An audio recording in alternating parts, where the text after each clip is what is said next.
Estamos com o doutor João Washington. Boa tarde.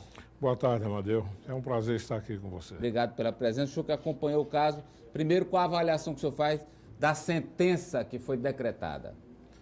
A sentença está absolutamente dentro do que prevê o Estatuto da Criança e do Adolescente. Agora, é um absurdo e é uma legislação que nenhum país do mundo tem uma legislação tão leniente como essa nossa. Frouxa. Absolutamente. Não é admissível que quem pratica um crime hediondo dessa espécie volte para o meio da sociedade, no máximo, 3 anos depois, mesmo a sentença muito bem prolatada do doutor Leonardo brasileiro, aonde ele quer que os menores fiquem até 21 anos, mas com certeza não ficarão. Eles cumprirão 3 anos no máximo. O doutor Leonardo até ele argumenta uma decisão do STE, né? Do STF. É o federal? É, Supremo Tribunal Federal, que sentenciou em um caso, ou assentou que em um caso de menor com várias punições, ele pode ficar na cadeia mais do que os 3... Na cadeia não, né? Internado por mais de 3 anos, desde que chegue no máximo a 21. Realmente, eu digo, não seria o ideal, mas seria bom. Mas, infelizmente, isso não vai acontecer. Não vai acontecer. 3 anos sai. 3 anos ele sai. E, Amadeu, 3 anos, em raríssimos casos no Brasil, o menor fica internado 3 anos. Se bem que o doutor garantiu aí que nesses casos aí ele vai, porque a decisão final é dele, vai mantê-los pelo menos os 3 anos lá. No Brasil, a média de crimes hediondos é em torno de 1 ano e meio, 2 anos. A cada 6 meses o menor é avaliado. E a avaliação e o parecer do Ministério Público o juiz normalmente acompanha. Nós não podemos, como sociedade, eu digo isso, é uma opinião minha pessoal, eu não estou falando aqui em nome da OAB, nós temos de urgentemente mudar a nossa legislação. O grande problema, Amadeu, é que esse jovem que aprende a matar, quando menor, é o mesmo que, após atingir a maioridade, continua a matar.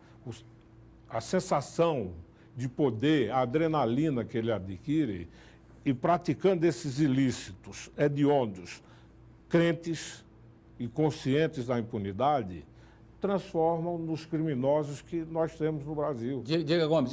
Eu acho, por exemplo, que a impunidade, o cara é de menor e faz porque ele sabe que não vai ter nada com ele. Vai passar 3 anos. Ele sai recuperado ou não?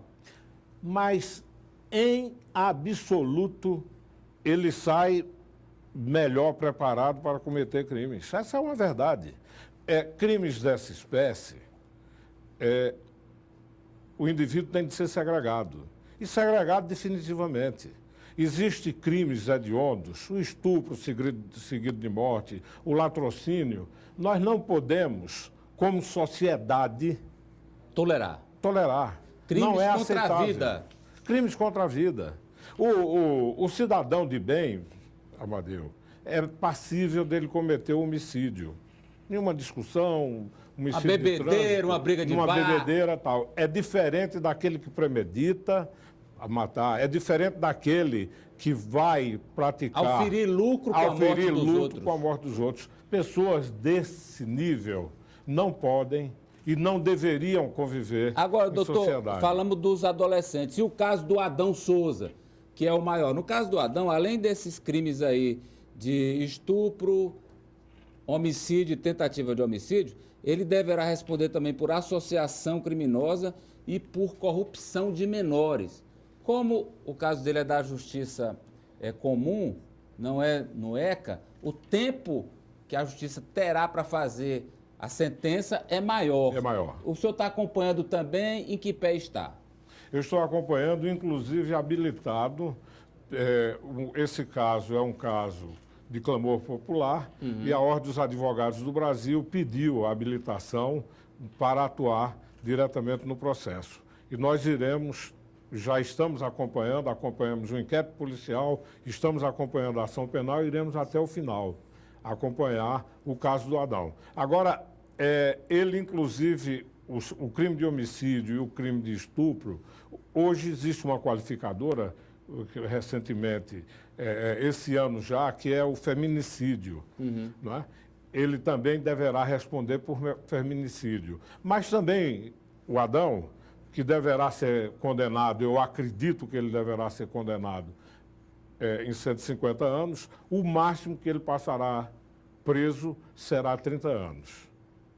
É o limite máximo para que qualquer uma pessoa, por qualquer crime, fique preso 30 anos. Sendo que é necessário que ele seja condenado a vários anos para que não consiga progressão de pena e as sai benesses. antes dos 30. E sai antes dos 30. Diga, Eli Lopes. Muitos telespectadores aqui, doutor João, estão questionando se eles foram condenados a vários tipos de crime, esse menor de 15 anos, por exemplo, se ele não poderia ser condenado pelo menos a 2 crimes e ficar até os 21 anos de idade. Os telespectadores não entendem essa matemática aí da lei.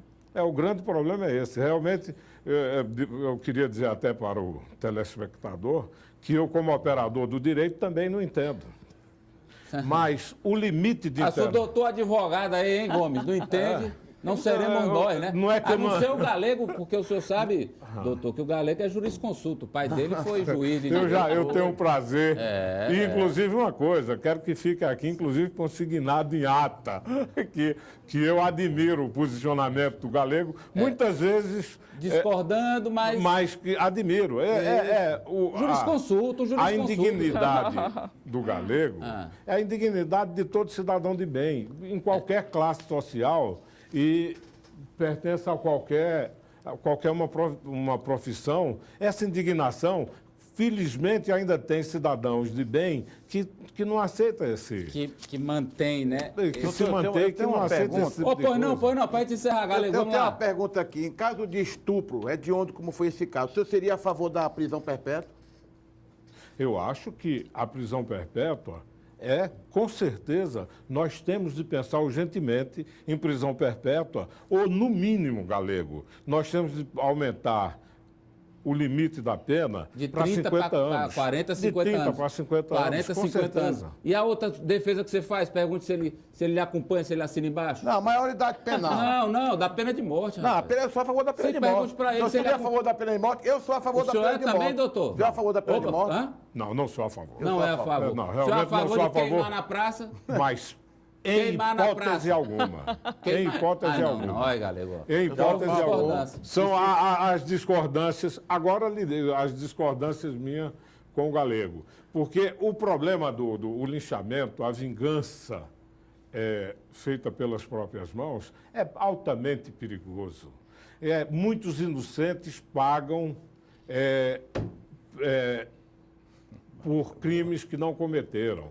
Então, todo cidadão, até o Adão, tem direito a um processo legal. Devido Mas processo você não acha- legal. devido Obrigado, processo doutor. legal. Obrigado, doutor. Mas o senhor Meu não acha tempo, que esse meu amigo. negócio de fazer justiça com as próprias mãos, que eu também nunca advoguei, não é por causa da certeza da impunidade? Respondendo ao Galego. Galego, o linchamento pelas próprias mãos não é um sintoma de desordem. É sim o questionamento da desordem. Eu concordo com você. Quando os casos começam a existir, é quando a justiça não está cumprindo o seu papel. Eu queria Não fazer está dando até uma... resposta. Amadeu, eu queria fazer aqui um elogio ao doutor Antônio Lopes. O doutor, para vocês terem ideia, são 772 processos esse ano na Vara da Infância e da Juventude. Entendeu? Você imagine o trabalho, ele tem 3 serventuários nessa vara para atingir isso. Então, o que nós estamos precisando, urgentemente exigir, é melhoria no sistema prisional, é ter condições de condenar quem cometeu ilícito penal e manter lá com dignidade, trabalhando, viu, Galego, para se manter. E nós temos de urgentemente exigir também melhorias no nosso Poder Judiciário. Doutor, Investimentos no Poder Judiciário. Eu quero agradecer, doutor, pela presença, pelas observações e informações. Muito obrigado.